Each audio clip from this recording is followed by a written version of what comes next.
اعوذ باللہ من الشیطان الرجیم بسم اللہ الرحمن الرحیم اللہم صلی وسلم علی محمد وعلی آل محمد بعدد کل شیء معلوم لک صلاۃ و سلام علیک یا سیدی یا رسول اللہ۔ معزز و محتشم سامعین و ناظرین، رجوع الی القرآن کے سلسلہ میں قرآن مجید کے پارہ نمبر 24 کے منتخب مضامین کا تذکرہ کر رہے ہیں۔ 24واں پارہ، اس کے آغاز میں اللہ رب العزت نے دو صداقتوں کا ذکر کیا ہے۔ فالذی جاء بالصدق وصدق بہ اولئک ھم المتقون، وہ ذات جو سچ لے کر آئی اور وہ جس نے اس سچ کی تصدیق فرمائی۔ یہاں دو طرح کی صداقتوں کا ذکر ہے، یعنی ایک ہی آیت میں مرشد اعظم کا بھی ذکر ہے اور مرید اعظم کا بھی ذکر ہے، بے مثال مرشد کا ذکر ہے اور بے مثال مرید کا بھی ذکر ہے۔ آقا دو جہاں صلی اللہ علیہ وآلہ وسلم کی بارگاہ سے حضور کی صحبت، حضور کی رفاقت، حضور کی معیت اور حضور علیہ السلام کی سنگت کی خیرات حاصل کرنے والی سب سے عظیم شخصیت حضرت سیدنا ابوبکر صدیق رضی اللہ تعالیٰ عنہ، ان کی صداقت کا بھی یہاں ذکر ہے۔ یعنی یہ قرب دیکھیں، اللہ رب العزت قرب لفظی بھی اور قرب صوری بھی، قرب آیات بھی اللہ تعالیٰ عطا کرتا ہے۔ ایک ہی آیت میں دو الفاظ ہیں اور دونوں الفاظ کا مادہ ایک ہی ہے، صدق ہے، صاد دال قاف۔ صداقت محمدی کا ذکر بھی ہے اور صداقت صدیقی کا ذکر بھی ہے۔ تو یہ کہنا بجا ہوگا کہ اللہ رب العزت کی شان صداقت کے مظہر کو ذات مصطفیٰ کہتے ہیں اور مصطفیٰ کریم کی شان صداقت کے مظہر کو صدیق اکبر رضی اللہ عنہ کہا جاتا ہے۔ اس کے بعد اللہ تعالیٰ نے ہدایت اور گمراہی کے دونوں کا پہلوؤں کا ذکر کیا ہے کہ ہدایت اور گمراہی، ہدایت کیسے ملتی ہے اور بندہ گمراہی کی طرف کیسے جاتا ہے، دونوں کے اسباب کا ذکر کیا ہے۔ کفایت خداوندی کا ذکر ہے۔ اللہ رب العزت نے آقا دو جہاں صلی اللہ علیہ وآلہ وسلم کی شان عبدیت کے ساتھ، مقام عبدیت کے ساتھ شان کفایت کا ذکر کیا ہے، یعنی ایک ہی علیہ صلی اللہ بکاف عبدہ، اللہ نے ایک ہی آیت میں اپنی کفایت کا ذکر کیا اور ساتھ ہی عبدیت محمدی کا تذکرہ فرمایا ہے۔ کفار کے جو مظالم ہوتے تھے اور ان کے مظالم کے نتیجے میں آقا صلی اللہ علیہ وسلم کے قلب اقدس پر جو تکلیف گزرتی تھی، اللہ تعالیٰ اس تکلیف کے ازالے کے لیے، حضور علیہ السلام کو حوصلہ عطا کرنے کے لیے اپنے کلام میں کچھ کلمات یا آیات جو ہیں ان کی صورت میں اللہ تعالیٰ محبوب کی حوصلہ افزائی فرماتا۔ تو یہاں بھی اللہ پاک نے اپنی حبیب پاک صلی اللہ علیہ وسلم کی حوصلہ افزائی فرمائی۔ عقیدہ توحید کی تعلیم بھی دی گئی اسی پارے کے اندر، اور اس کے بعد اللہ تعالیٰ نے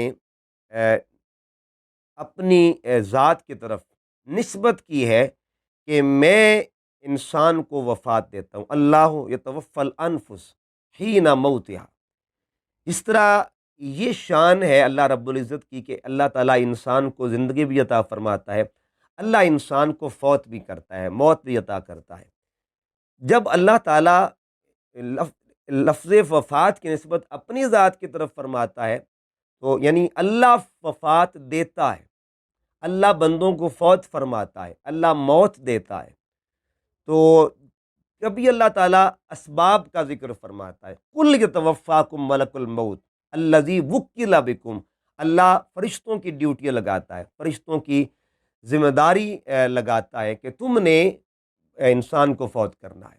تو اگر اس نسبت کو اللہ کی طرف لے جایا جائے گا تو اللہ تعالیٰ کی ذاتی شان ہے، اور اسی نسبت کو ملک الموت کی طرف لے کے جایا جائے گا تو نسبت عطائی ہے۔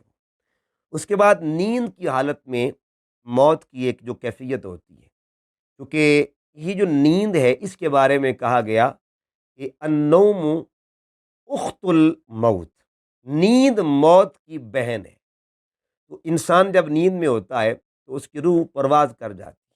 قرآن مجید میں 24ویں پارے میں یہ تصور دیا گیا ہے۔ دیکھیے کہ لیٹا کہاں پہ ہے انسان اور اس کی روح کہاں تک جاتی ہے۔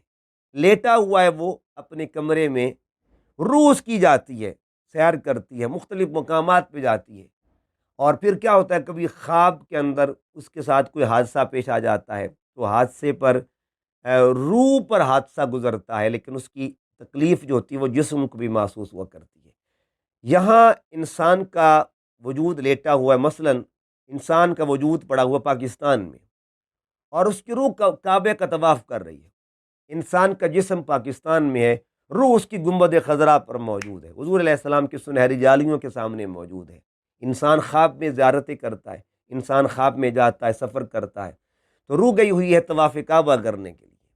جسم لیٹا ہوا پاکستان میں، اچانک کسی نے اس لیٹے ہوئے بندے کو آواز دی تو روح نے کتنی جلدی ری ایکٹ کیا، کتنی جلدی اس نے توجہ کی، کتنی جلدی وہ روح جو ہے اس نے ایکشن لیا کہ وہ جلدی ہی جواب دیتی ہے۔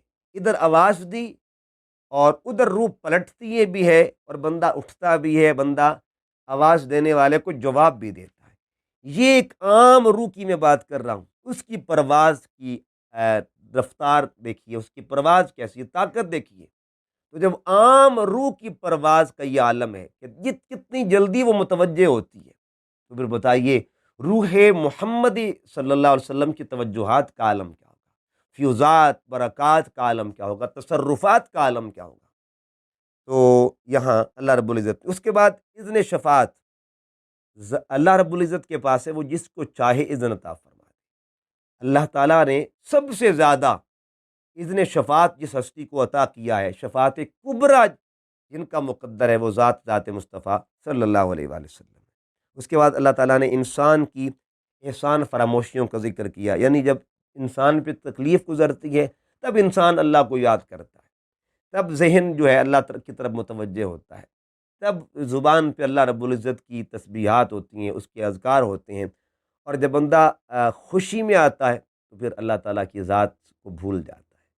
یعنی یہ احسان فراموشی ہے۔ اللہ تعالیٰ تو ہر حال میں اپنے بندے پہ مہربان ہوتا ہے، لیکن بندہ غمی میں اس کی طرف متوجہ ہوتا ہے، خوشی میں اس ذات کو بھول جاتا ہے۔ مزہ تب ہے کہ بندہ حالت غم میں ہو تب بھی اس کو یاد کرے، اور حالت خوشی میں ہو، حالت فرحت میں ہو تب بھی اس کو یاد کرے۔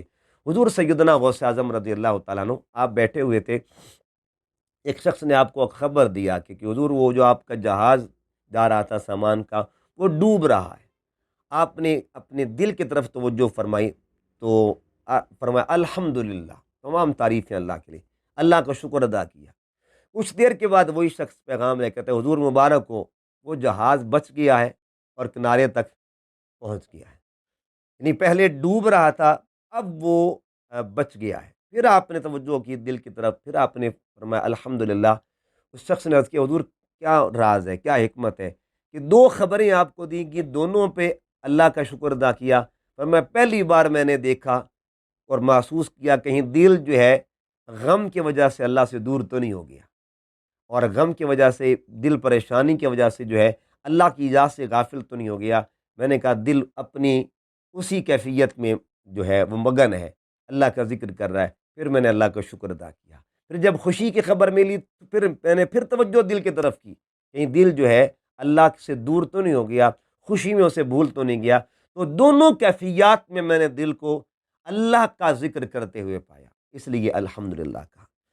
اس کے بعد اللہ تعالیٰ نے امید رحمت، تو اپنے بندوں کو رحمت کی امید دلائی، اور رحمت کی امید جب دلائی تو سبب کیا اللہ رب العزت نے رکھا، کس سبب سے رحمت کی بات کی، پیغام رحمت کس ہستی کے ذریعے دیا؟ قل یا عبادی الذین اسرفوا علی انفسہم لا تقنطوا من رحمت اللہ۔ حبیب تو فرما دے، حبیب آپ فرما دیجئے، آپ اپنی زبان سے یہ پیغام دیجئے، یعنی رحمت کا پیغام رحمت کی زبان سے، رحمت خدا کا پیغام آقا دو جہاں صلی اللہ علیہ وسلم کی زبان رحمت سے اللہ تعالیٰ، تاکہ بندہ جو ہے وہ پیغام بھی رحمت کا ہو اور زبان بھی رحمت کی ہو۔ جس زبان سے رحمت کا پیغام دیا جا رہا ہے اس زبان کو زبان محمد کہا جاتا ہے، اور جس رحمت کا پیغام دیا جا رہا ہے اسے رحمت خداوندی کہا جاتا ہے۔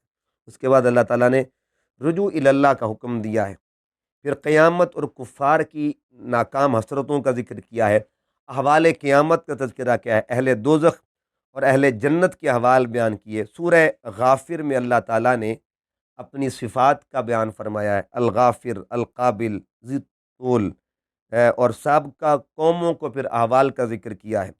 پھر ملائکہ عرش جو حاملین عرش، عرش کو اٹھانے والے، ان کے معمولات کا ذکر کیا ہے، الذین یحملون العرش ومن حولہ یسبحون بحمد ربہم ویؤمنون بہ ویستغفرون للذین آمنوا۔ یہاں وہ فرشتے جو ہیں ان کے دو کاموں کا ذکر ہو رہا ہے، دو طرح کے اعمال۔ کچھ اعمال وہ ہیں جن کا تعلق اللہ کی ذات کے ساتھ ہے، اور کچھ اعمال وہ ہیں جن کا تعلق بندوں کی ذات کے ساتھ ہے۔ یعنی اللہ کی حمد کر رہے ہیں، اللہ کی تسبیح کرتے ہیں، اللہ رب العزت کی ذات کی عظمت کا ذکر کر رہے ہیں، اور بندوں کے لیے مغفرت مانگتے ہیں۔ وَيَسْتَغْفِرُونَ لِلَّذِينَ آمَنُوا، یعنی اہل عرش، اہل فرش کی مغفرت کی دعا کرتے ہیں۔ تو دعائے مغفرت کرنا یہ فرشتوں کا بھی طریقہ ہے، فرشت ملائکہ کی بھی سنت ہے۔ اس کے بعد اللہ تعالیٰ نے دخول جنت کا ذکر کیا، شان باری تعالیٰ کا پھر ذکر ہوا، پھر حوالے موسیٰ علیہ السلام کا ذکر ہوا، فرعون کا تذکرہ ہوا، حامان کا ذکر ہوا، اونچے محل کی جو خواہشات وہ کرتا تھا اس کا ذکر ہے کہ وہ چاہتا تھا کہ میں اونچے محل پہ جا کے معاذ اللہ فرعون کی اچھائیاں دیکھوں، اور معاذ اللہ موسیٰ علیہ السلام کی جو معاذ اللہ عیب دیکھوں، یعنی اس کی نیت یہ تھی۔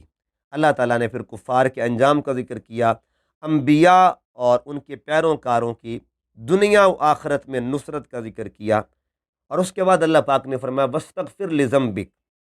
یہاں ذنب کا جو ظاہری معنی لیا جاتا ہے، اس کی روشنی میں کچھ لوگ جو ہے عصمت انبیاء پر حملہ کر دیتے ہیں، لیکن جب ہم اس لفظ کی تعریف اور تشریح جو ہے، لفظ ذنب کی تشریح جو ہے دیکھتے ہیں تفسیر کی روشنی میں، امام نصفی نے، امام قرطبی نے، امام شوکانی نے، مختلف جو مفسرین انہوں نے اپنی اپنی تفاسیر میں فرمایا یہاں وَاسْتَغْفِرْ لِذَنْبِكَ سے مراد ای لِذَنْبِ اُمَّتِكَ، یعنی یہاں مراد امت کی گناہ ہے۔ تو آقا صلی اللہ علیہ وسلم کی ذات کی طرف گناہوں کا نسبت نہیں کرنی۔ یہاں تمام مفسرین نے فرمایا کہ اس سے مراد ذنب جو ہے وہ امت کے ذنب ہے، اور چونکہ اہل علم کے ساتھ ساتھ اہل زبان ہے، اہل لغت ہے، انہوں نے یہاں لکھا ہے کہ امت جو ہے وہ مضاف بھی ہے اور محذوف بھی ہے، یعنی محذوف بھی ہے امت اور مضاف بھی ہے، تو لہٰذا یہاں معنی یہ بنے گا ای لذنب امتی۔ اس کے بعد اللہ تعالیٰ نے برابری کا تصور جو ہے وہ بھی دیا ہے، اور فضیلت کا تصور بھی دیا ہے۔ فضیلت کیا ہے؟ لا یستوی الاعمی والبصیر، نابینا اور دیکھنے والا برابر نہیں ہوتا۔ یہاں مراد اعمیٰ سے مراد کیا ہے؟ جو انسان حق بات کو دیکھتے نہیں ہیں، یعنی جو بصیرت سے محروم ہے، بصارت تو ان کے پاس ہے، ساری آنکھیں تو ہیں لیکن بصیرت سے محروم ہے، تو ان کا ذکر ہے۔ اس کے بعد ایمان والوں کا ذکر ہے، اور گنہگاروں کا ذکر، وہ آپس میں برابر نہیں ہے، تو برابری کی نفی بھی کی گئی ہے، فضیلت کا درجہ دیا گیا ہے۔ اور اس کے بعد اللہ تعالیٰ نے ادعونی استجب لکم کے ذریعے دعا کا عمومی حکم دیا ہے کہ مجھ سے دعا مانگو، میں قبول کرتا ہوں۔